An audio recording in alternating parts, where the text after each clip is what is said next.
So it's magical. And the way this magic becomes magic is we need to dedicate ourselves to practices. If we're not sure how to become stronger when we're feeling weak, we can ask ourselves that question, which can be called inquiry. And you ask over and over again, how am I going to develop strength? How am I going to develop strength? If we're confused, after we congratulate ourselves for being confused, we say, how am I going to get clear here? And just asking that question in a kind way is so satisfying. You don't even need to get the answer right away.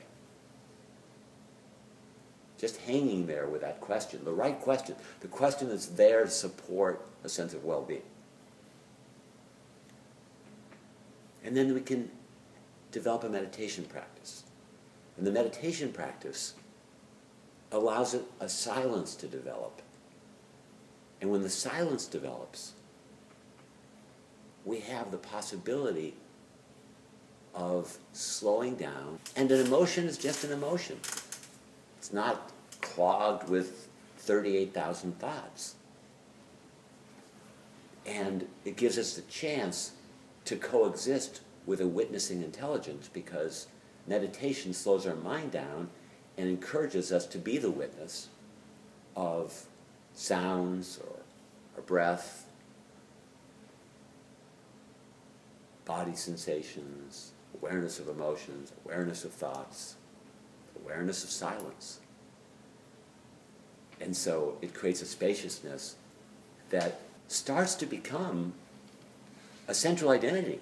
We start to say, I am this spaciousness, or I am this inquirer. That can start to take over as identity if we develop the practice deep enough. And similarly, with a prayer for developing the quality that you need. So if you're anxious and you need relaxation, you literally can have a prayer, and whether you believe in God and pray for God for the strength to find that, or whether you're praying to your higher self, or you're praying just to access that quality, again, it's like you're a singer singing the right note.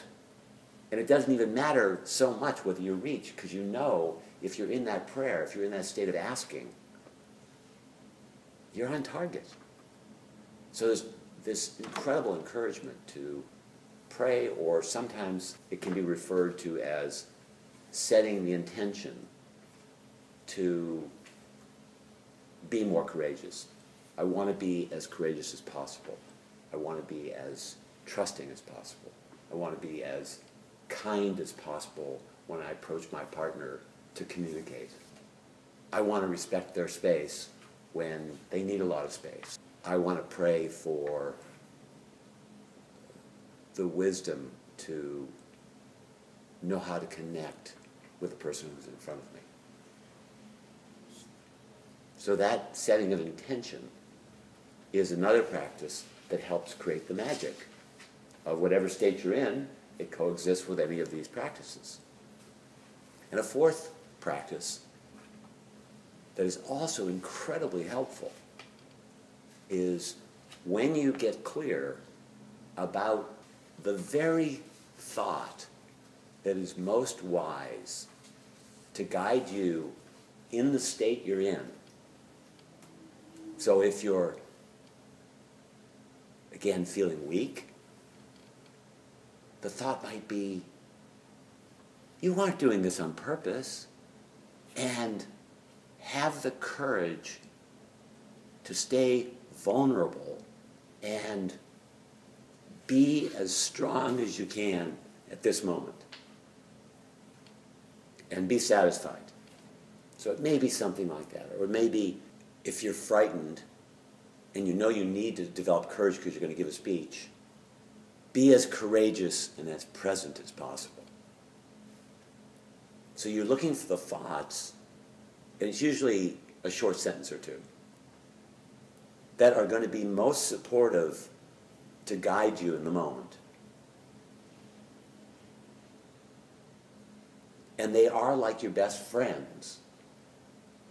And you recognize, as you develop these wisdom guidance thoughts, the sabotaging thoughts that are critical of you. You need to tell them to get lost. You need to develop the clarity, and that's the real strength, where you say, get lost. You've been around sabotaging me for all these years, criticizing me for being anxious, criticizing me for being afraid, criticizing me for being confused, criticizing me for being too autonomous, criticizing me for needing to communicate too much. And I'm the one that wants to set the wisest place possible and surrender to wisdom, ask for wisdom to speak to me.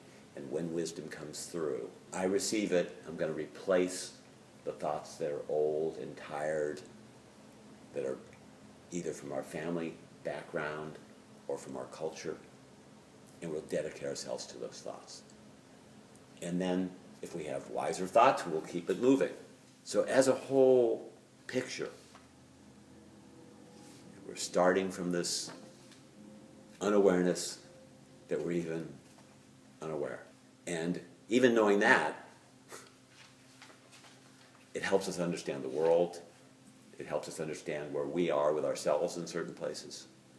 It gives us the incentive to be aware of our unawareness.